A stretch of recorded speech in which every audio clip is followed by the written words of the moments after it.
Hi guys, so a lot of you guys wanted a tutorial on how I make my Roblox edits, and finally I am here today to give you the tutorial, the long awaited tutorial. So here's how I make my Roblox edits. So yeah, I hope this is helpful and I hope you enjoy. So the first thing you're going to want to do is create a new composition. So you're just going to click new composition and then this will pop up. You can call it whatever you want. I just gonna name it tutorial because it's a tutorial. And you want it to be 1080 by 1920. This is for like the TikTok size, and leave everything the same. Make it about 15 seconds. The color does not really matter. It can be black, but it can be red. It doesn't really matter, but I just do black. And you're gonna just click OK. Now that you've created your composition, you need to import your clips. So you can do this by double clicking in the project section and then just selecting your files that you're going to use from your file explorer, or you can open up your file explorer and drag and drop it in from your downloads or wherever you have them. I like to just drag and drop it. I find that it's just easiest for me and I can just easily find it, and yeah, that's how I do it. Now you're gonna take your clip, you're gonna want to import your audio first, drag it down into the timeline, and you just need to drag your time indicator down to where the TikTok ends. I use page up and down on my keyboard to move up keyframes, page down to move forward. Press Ctrl-Shift-D or Command-Shift-D if you're on Mac to split your clip. Drag that little line and hold Shift to make it attach automatically. You're gonna click the arrow and then click audio on your audio file and you'll see the waveform. You're gonna want to go off of the beats in the waveform to find your beats for your velocity or wherever you're gonna add effects and stuff. And I'm just gonna speed past this. You can slow it down if you want to watch me, but it's kind of boring and it's gonna take up a bit of time, so I'm just gonna speed past it.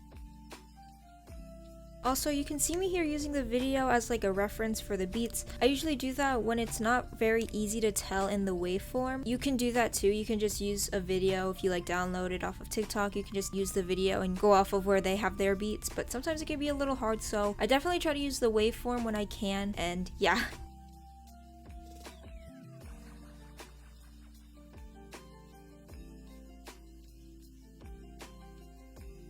Once you have your video fully marked, you can add in your clip of your character dancing or whatever. I double click on my clip to bring up this thing. Then I will split my first clip where my avatar is not in the normal outfit. So I'll drag it to the end, and then wherever I want it to end, I'll click that little bracket, and then I'll go to where I want it to start and I'll click the beginning bracket, and then I'll click the little box arrow thingy to import it onto my timeline. Okay, so now I use the time indicator and go to where I want my clip to switch, and I just drag it back to where I want the transition to be into my normal avatar. And then once you get to where you want your clip to split, you will just press Ctrl-Shift-D or Command-Shift-D if you're on Mac. Windows is Control, by the way. And then you'll just press Delete on your keyboard or Backspace to get rid of the clip that you don't need anymore. And so now I'm doing a little flip-flop between my character having my normal outfit and not. This is not necessary, but this is how you would do it. You would just change it on and off. It's hard to explain, so you can just watch what I'm doing. And now you're going to press S on your keyboard to change the scale, P to change the position, and just make sure your avatar is centered or however you want it depending on the edit that you're doing. And if you have multiple clips that need to be changed, you can press S and then Shift plus P to bring up both the scale and the position at the same time, so that way you can see them both and you can copy scale and position values that you used for your first clip and copy them onto your other clips, however many you may have. And this is also useful for when you put on your avatar. If you're switching avatars, this will be pretty useful for that, to make sure they're the same and they're not slightly different. And I'm just copying down the dimensions, putting down the exact numbers, and yeah, press U on your keyboard to close down all the effects that you have open. Now you're going to want to import your clip with your avatar, everything on and stuff. So same process as before, just click the brackets and then the little down arrow to import it onto your timeline. Now I'm going to place it below my first clip with my avatar not on, and I'm going to turn off the eye so that way I can't see it, and now I'm going to try to sync it up perfectly so that way the transitions are seamless. This will take a while to do, okay? It's not something you can just get on your first try or something. And I'm going to change the scale and position values so that way it's even, so then I can easily see if they're the same. I do that later on, but I'm going to speed up past this part, and I just wanted to let you guys know that I did that.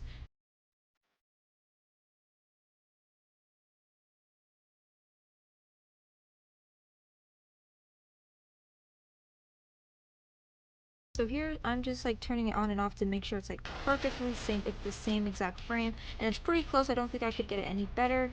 And now I'm doing like the on off like flicker effect. So I'm gonna have the clip being seen where I don't have my avatar without the outfit on being seen. So it's like on and off like that. Like just copy the pattern. It's really hard to explain. I'm so sorry. So, this is how it looks so far. I think it looks pretty good so far, and that's like the flicker I was talking about. It's really hard to explain, but I hope it makes sense somewhat. You can let me know if I need to further explain it in the comments, and I'll do my best. So now you're gonna right-click your second clip and press pre-compose, and you're gonna want to make sure you have the two bottom things checked, just like me, and then press OK. And then in your effects and presets, you're going to search Twixtor and apply Twixtor Pro to your clip. My settings are, my frame rate is 60. I do image prep at contrast / edge enhance, I believe. And then I do blend mode is motion weighted blend, and then inverted smart blend. And then I put a keyframe by the speed, which at 100, and then I move it forward one keyframe, so that way it's in the, like, before the video is actually seen. Then I speed it up to about 200, and then I move forward and I place another keyframe. I put it like 35 around there. Depends on how the edit is and how you need the velocity to look. Right now I'm moving them closer to each other. Then I will highlight the keyframes and press F9 on my keyboard to easy ease it, or you can right click keyframe assistant and easy ease, and it's the same thing. Now I'm going to copy the 200 keyframe and I'm going to place it on every single marker.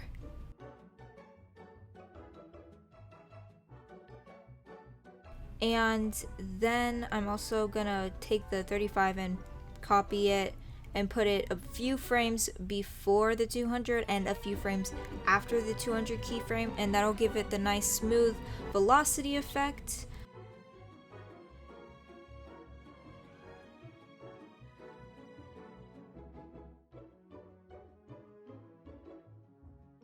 And once you finish doing all that, you're going to highlight all of your keyframes and you're going to press the graph editor right there, and you'll see this. You're going to highlight your bottom keyframes and you're going to drag them to the left, just like all the way to the left. Hold shift to keep it straight, and then you're going to highlight the top ones and you're going to drag them down to meet with the bottom yellow line, and yeah, and then you can close that. And this is what the edit looks like so far with the velocity. I know it's not the best right now, but just trust the process. Alright, so I'm going to show you how to do the flashes. So I don't have Sapphire plugin. Well, I have it downloaded on my computer, but it doesn't work. It gives me an error. If you know how to fix this, please let me know, because it's really frustrating. But anyways, so the way I do my flashes is I use exposure, but you can also use brightness and contrast, but I think exposure looks better. I learned this recently actually, but I think exposure is better. So you add it to your clip, and you're just going to increase the exposure by a certain number. I usually do like around 1 or 2. It just depends on where you are. If it has like a white background, you're probably going to want to do like 0.5 or something. But if it's like this, where it's like a darker background, I went with 2, and I think it turned out really good.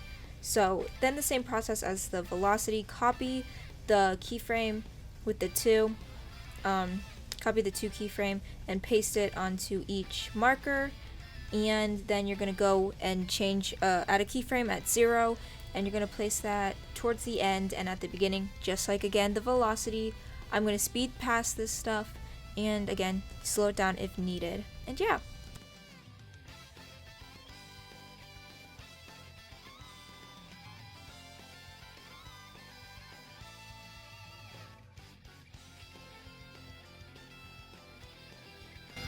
So now you're gonna highlight your keyframes, press F9 or right click and then keyframe assistant easy ease, go to your graph editor, and these graphs are a little different from the velocity, so just follow me.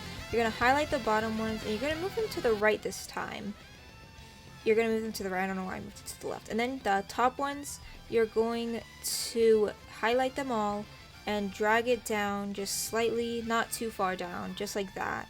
So now press U to close it all and press S on your keyboard to bring up the scale. We're going to do the screen pumping now. And so press S, and then you're going to go forward a little bit towards like the middle between the 2 keyframes, like there-ish. and place a keyframe at 100, then go to the other side and place another keyframe, and then in the middle you're going to zoom in. I went to like 125. Doesn't really matter where you zoom it in, and then easy ease it, F9. Yeah. Now I'm like spreading them out a little bit, and you're going to want to copy this graph. It's very simple. Just like drag the bottom one to the right or to the left, and the top ones drag them down. And then I'm copying it and I'm pasting it on each keyframe. I'm moving the middle one so it's on the beat marker, and I'm doing this for every single marker. And yeah.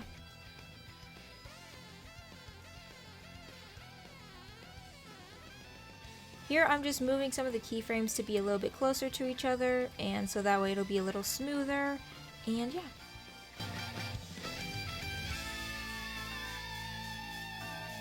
So here I'm changing the graphs and I'm moving them up to make them be a little bit like slower, so the zoom out and zoom ins are slower and the pump is faster. So you're just gonna have to play around with the graphs a little bit for these. So now I'm going to be showing you how to do a Twitch shake. So I have a Twitch plugin. I'll try to link it down below if I can find it, but if I can't find it, I'm just going to tell you like the settings and stuff for it, so that way you can just copy it and make your own preset. So what you're going to want to do is you're going to want to go like to the Twitch plugin. You're going to press enable, and you're going to click the check next to slide, so you enable the slide.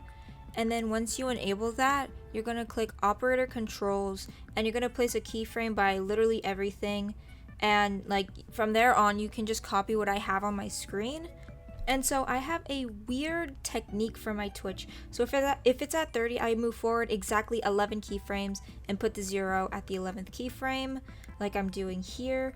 I don't know why. And then I'll move forward, and here I'm going to do a small little twitch. I'm going to make it 10, and I'm only going to move forward 8 keyframes for these, but I'm pasting down the 10 on each marker, just like I did for the exposure and the Twixter. And I'm copying the 0, placing it 1 keyframe in front of the 10, and then I'm going to do the move forward 8 keyframes. I don't know why I do that. I just do. You don't have to do it that number. You can do however far you want it, but that's just what I do. So yeah, I don't know why, but I do.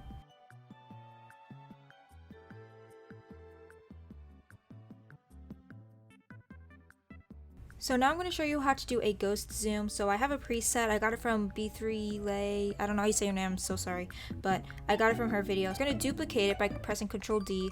Then you're going to pre-compose the top clip. Then you're going to search ghost zoom and put it on the top clip. Just like that. And then you're going to press U on your keyboard to open all the keyframes of that. Highlight it, and you're going to drag it forward so the middle one is at the very beginning.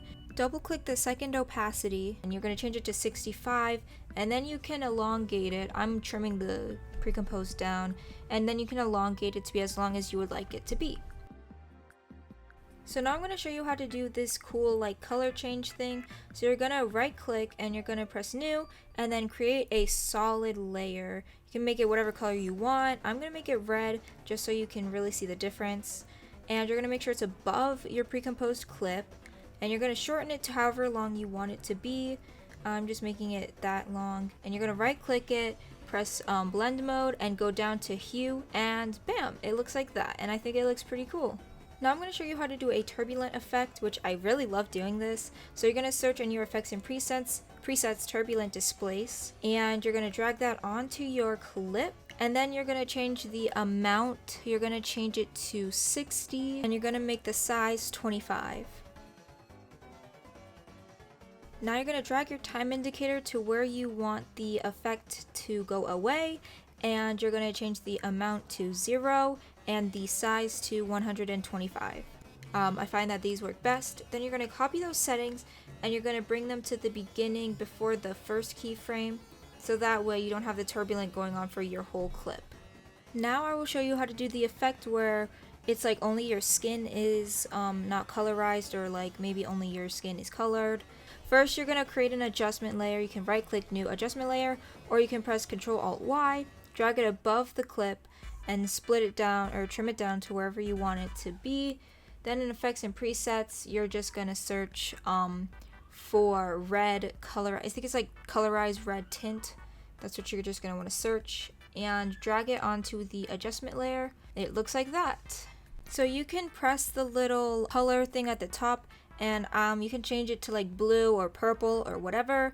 This effect will just make it so that like everything else changes color except for like your skin tone, or maybe only your skin tone keeps color and everything behind you has no color. Now I'm going to show you how to make your video have completely no color, like at all. So you're going to make an adjustment layer. So again, like right click or Control Alt Y and just cut it down to wherever you want it.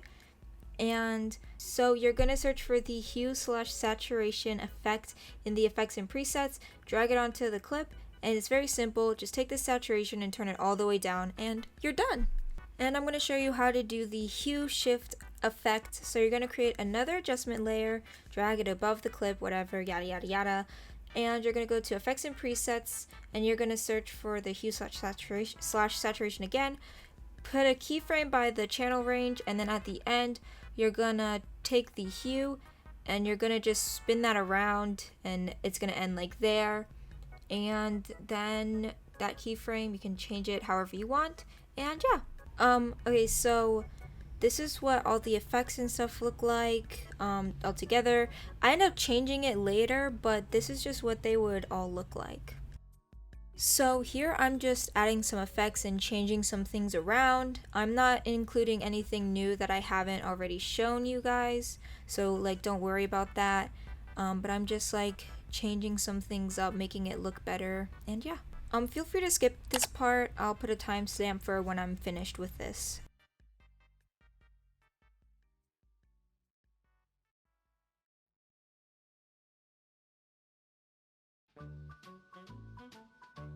Okay, so I pre-composed everything and now I'm adding an adjustment layer. Don't forget to save your project also, because After Effects might crash and you'll be hating life. So I add brightness and contrast onto my clip. I don't have specific settings. It just depends. Sometimes the lighting is different when I record it. So I just turn up brightness and contrast to wherever I like it. And then I'll add a vignette. I think that's how you say that. I don't know. I'll add it onto my clip and I'll just change that however I want. And then I'll add a little flicker. So right click, this is how you add the flicker. You right click, press new, and press a solid, or yeah, add a solid and change it to black. It has to be black, and press OK. Then press T on your keyboard to bring up the opacity, then hold Alt and click the stopwatch next to opacity and type in wiggle parentheses 15,10, and then go out of the parentheses and type -90. And then click out of that, and then you'll have a little flicker effect on your clip. Now I'm pre-composing everything and I'm adding a fade in and a fade out at the beginning and the end of the clip.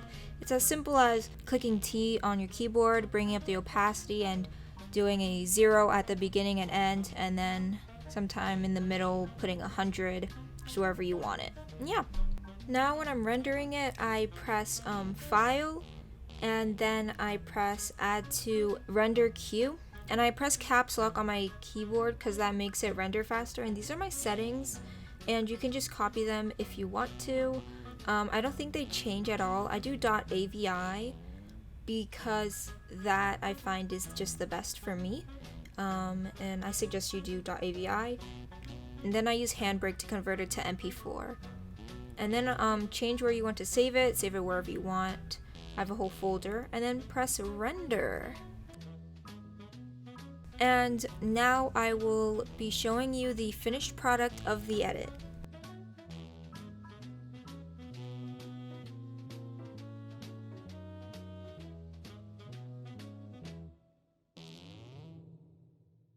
I have the music muted for copyright, but if you want to hear the whole audio, I should have posted it by the time you're seeing this video on my YouTube and on my TikTok, so the links will be in the description below to my TikTok. Let me know if you want to see more tutorials. I hope this was helpful, and I hope you guys enjoyed, and be sure to comment down below some video ideas you would like to see. Also, I have an announcement to make. So on Tuesday, I am going to be having a live stream to celebrate 500 subs. Technically right now we're at 600 subs, which is insane. Like, We just hit 500, but I'll be having a live stream, and so you guys can join that if you would like, and you can play with me, and it'll be fun. It'll be on Thursday at 2 p.m. EST. Hope to see you guys there. Have a great day, and I will see you all in my next video.